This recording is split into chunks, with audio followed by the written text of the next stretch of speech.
Hello everyone. So this is the part 2 of built-in function discussion natin. So proceed na tayo. So next natin is the number and math built-in function. So medyo konti lang to. Okay. So first natin is yung EBS. So medyo madali lang to mga to. So ang EBS, ang ginagawa ng EBS, madali lang. So kung may negative integer, i-convert niya lang to positive. So the ABS function is used to get the absolute value of a number. The absolute value of a number is its non-negative values regardless of its sign. So ito, example, negative 42. So pag ginamitan natin ABS, syntax na is ABS, parenthesis, tapos yung variable. So ang output niya is 42. Pero kung tatanggalin natin to, then run natin.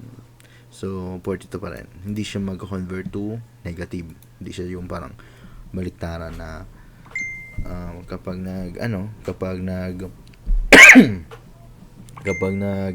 negative is maging positive, tapos positive to negative. So hindi. So always siya is positive integer values. Okay? So example is negative 9.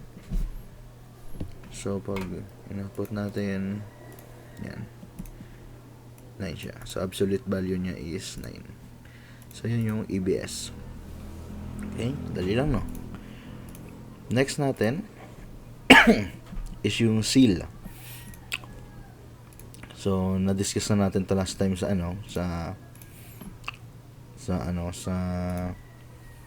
JavaScript. So ang seal, ang ginagawa niya, seal function is page which used to round a number up to the nearest integer. So always number up siya. So pag seal, always number siya regardless of the decimal value. Okay? So ang point 3, expected natin na output is so 5. So i-round off niya regardless of the decimal. So kahit 3 siya, hindi natin susundin dito sa seal yung rule ng pag-round off. So always round up siya. Okay? So seal 4.3 is 5. So pag naman siya, let's say 4 lang. So paano pag 4 lang? So pag naroon natin, 4 pa rin. Okay? So bakit 4 pa rin?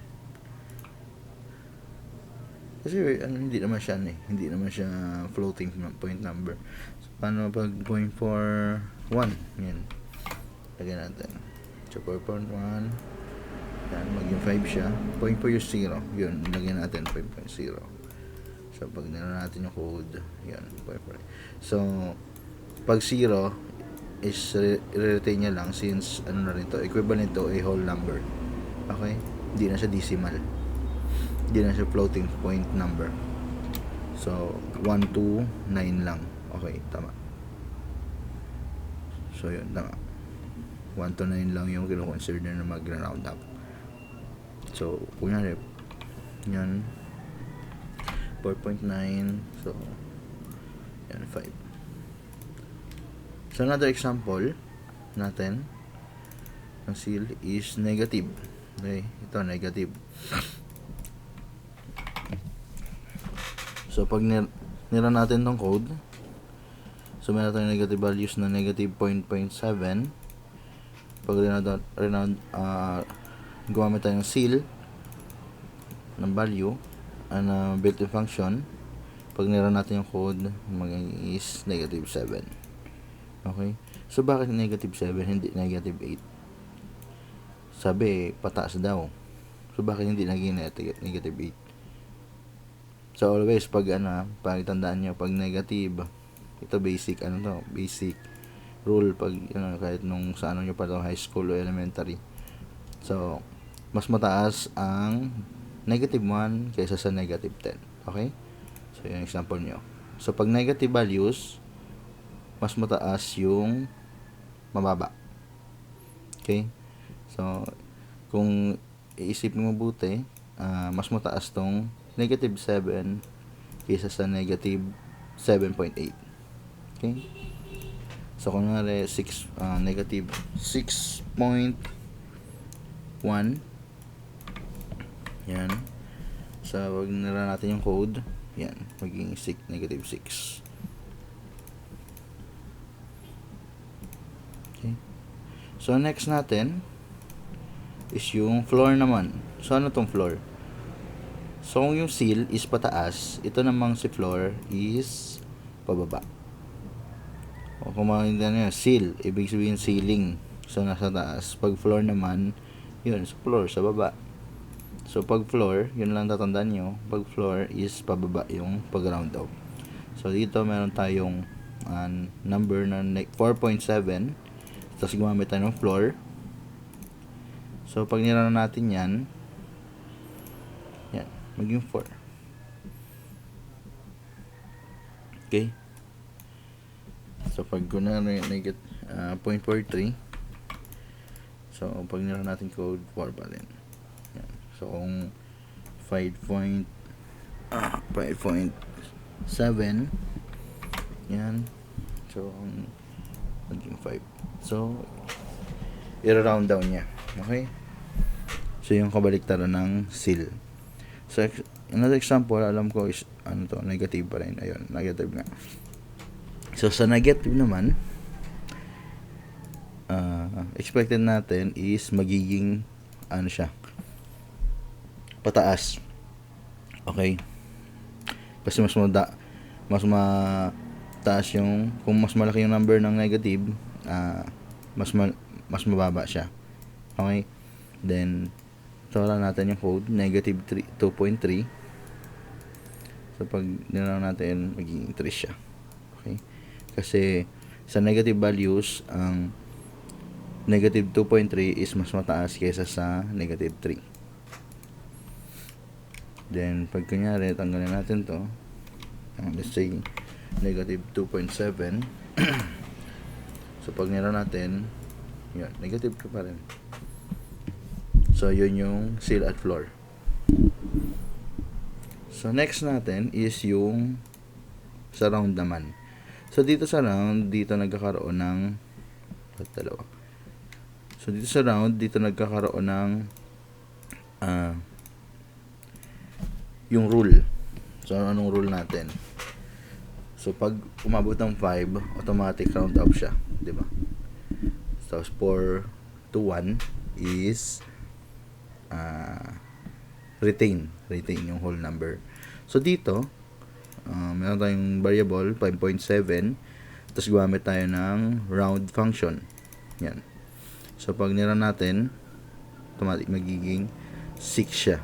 Kasi, 0.7 na to. So, what if 5.5? Yan, 5.5. Yan. So, pag nira natin, yan, 6 pa rin. Pag 5.4, natin, so 5 siya. So 5 to pababa hanggang 1 is magre-retain siya doon sa whole number. Okay? So paano pag negative naman? Negative values. Okay. So negative 5.5. Yan. So ang output niya, pag ganun, yan, negative 6.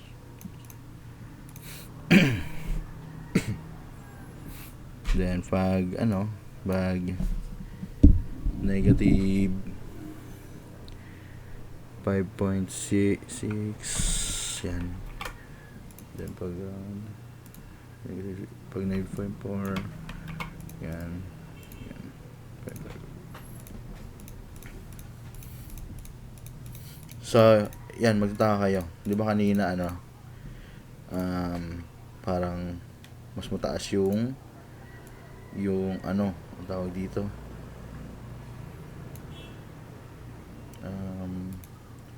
mas mataas yung to sa sa seal at sa floor.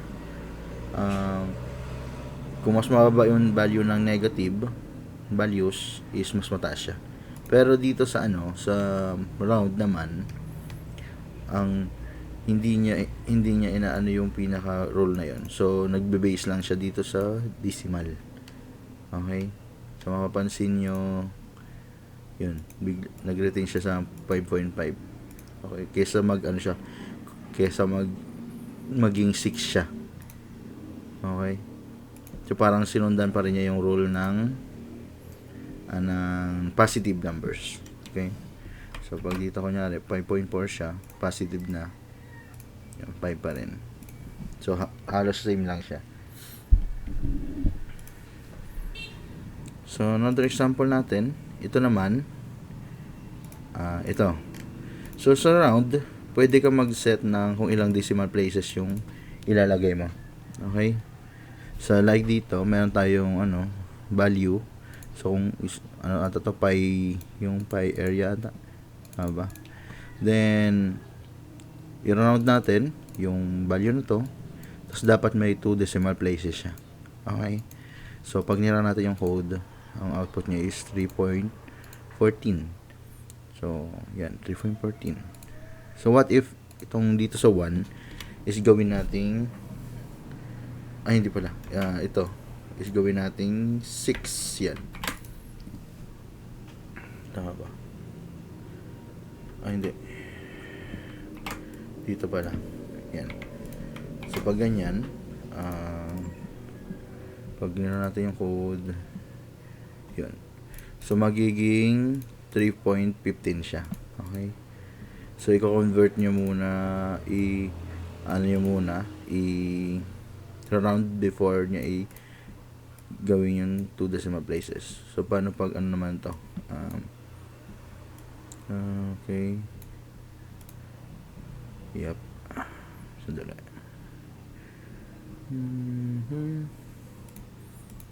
Tama ba? 4. Pag kunwari 4 to. 4. Yan. So pag run. Okay. So, tama. So yun. So yun yung sa pag-set ng 2 decimal places. Ito namang 2 is optional lang to. Kung gusto niyo magkaroon ng 2 ng decimal places. Okay?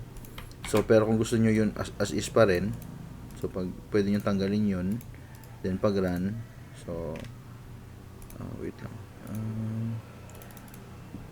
Pag run, okay. So whole number siya. Okay? Pag wala to is whole number. Pero pag mayroong decimal places, pwede niyang return niya pa rin is 2. Kung gusto niyo 3 decimal places, yan, babalik niya is 3 decimal places pa rin.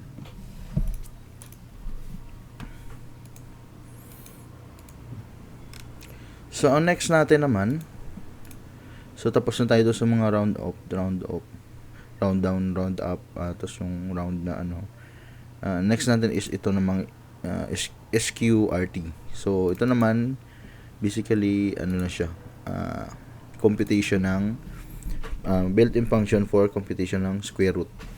Okay? So dito may value tayong 16 square root, gagamit tayo ng SQRT para makuha yung square root ng 16. So pag nira natin yan 4. Okay? So simple lang siya. May specific purpose siya. Then tong second sample natin, so float number naman. So pag nira natin yan, 4.5. So ang tanong pala is what if negative values? Pag negative values ang square root nyo, anong re-return niya? So pag nira natin, ang return niya is none. So pag nag-square root tayo ng negative values, automatic maging ang value niya is none. Ibig sabihin not a number na. Okay? Okay. So next is yung max and min. Ito madali lang din. So pagsabay na lang natin. So max and min. So, either ano siya, either array or series ng integer, pwede siya. Kung mapapansin nyo, this example number 1, meron tayong tatlong variable, A, B, C, tapos makanya-kanya silang integer, tapos i-assign lang natin sa loob ng max function. So, automatic, ang hanapin daw niya is yung pinaka maximum value nung itong mga number. So, pag nira natin yan, automatic, ang output niya is 25, since yung 25 yung pinakamataas. Okay? Pero pag ganyan, nagdagdag tayo dito ng comma, tapos lagay natin is 67, yan, ang output niya is 67, kasi yan pinakamataas, is 67. So, kahit hard-coded siya dito or variable, okay lang yun. So, sa min naman, pag gumamit ng min, automatic naman ang i-return niya is yung lowest, yung pinaka mababa. So, dito, pag nila natin is 10 siya. Okay? So, second example naman natin, dito naman is, nag-ano siya ng as array. So, hindi siya series ng string, integer, array naman siya. So, ano lang siya, ilalagay nyo lang yung value ng array doon sa loob ng parenthesis ng max function or min function. So, sa max, so automatic ang re-return niya is 22. Pag min naman, ang return niya is 3. Yan. So, isa yan sa technique para makita nyo agad kung ano yung lowest at highest. Okay? So, next natin is yung rand. So, itong rand, kung maalala nyo sa JavaScript, yung specific function sa JavaScript is, ano na return niya lang is 0 to 1. So, pwedeng 0.5, 0.8, gano'n ang mga values niya. Pero dito sa PHP, meron tayong tinatawag na na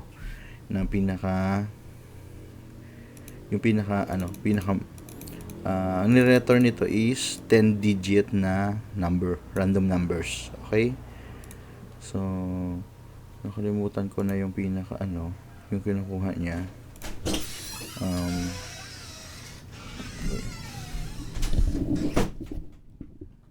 Nagre-record ako pa. Anuhin mo muna. Nagre-record ako. Oo.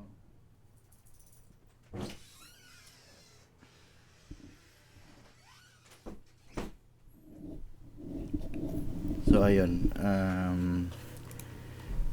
Ang dito, sa rand naman, is ang ni-return niya is random 10-digit number. So, mapapansin nyo pag nira natin to, yan, 10 digits siya. Okay? So, iba-ibang yan. Hindi pala Hindi pala sa 10 digit, pero meron siyang max number. Nakalimutan ko lang yung function para doon. So, wait lang. Let me check that one. So, PHP get randmax.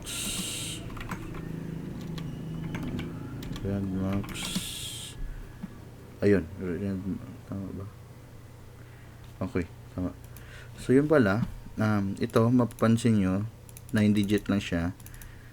Ito, para makuha nyo yung possible pinakamalaking gagamit tayo get randmax.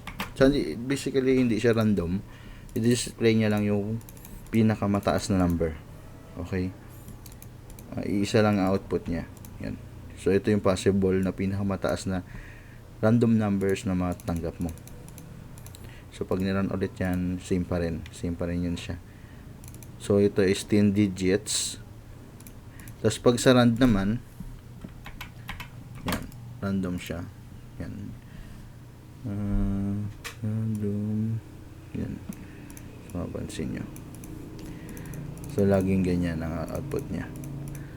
Pero merong technique dyan para kung gusto nyo kunya may specific range lang, pwede naman yun. So dito example natin.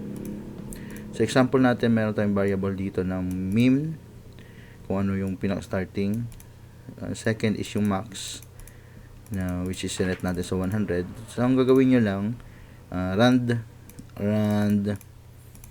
built-in function, sa loob ng parenthesis, una is yung min, then yung second parameter is yung max. So ibig sabihin, mag-generate siya ng random numbers from 1 to 100. So pag niran natin yan 55, 57,